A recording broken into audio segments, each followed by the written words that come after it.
before slavery began, the first Africans who were brought over to America came from the English who landed in Jamestown.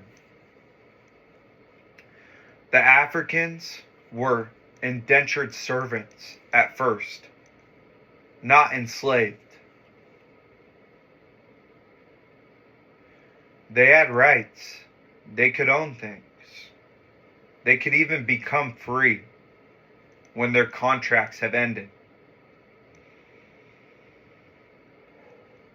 In 1619, 20 indentured servants were brought to Jamestown. Most had a contract for 4 to 7 years, which came along with housing and food.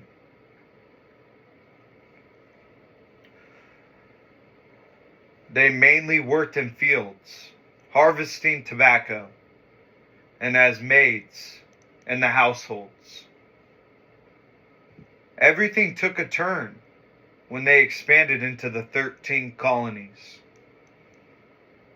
The colonists did not have the manpower to keep up with the labor the English demanded,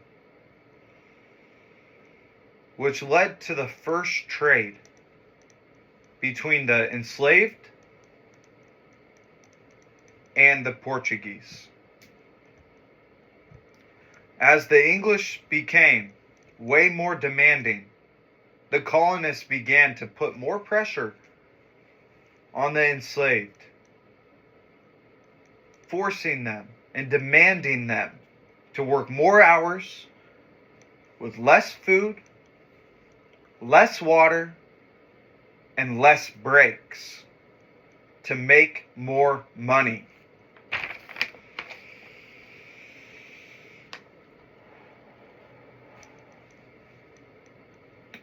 As the work became very more difficult, the enslaved people started to rally.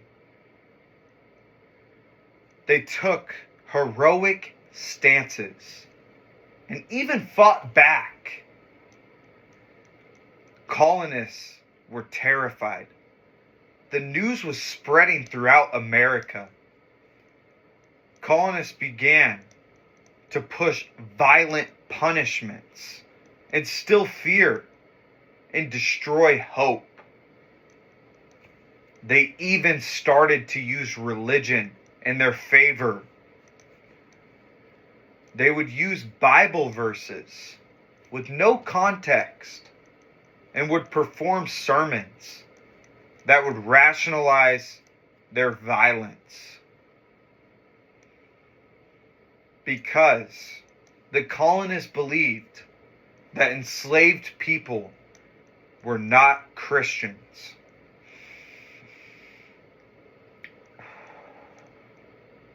As word of this spread throughout America, and it spread throughout generations too, African Americans were enslaved in America for 8 to 10 generations. And within that time, racial ideology was passed down, which normalized it to the point where slaves began to feel that way.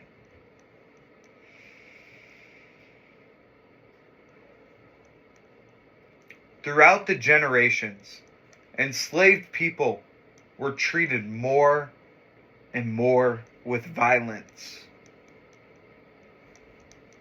And they slowly began to just forget themselves.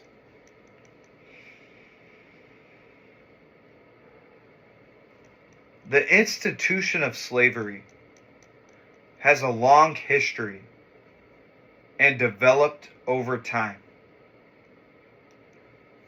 The colonists used public violent punishments in order to grow their following and stay in control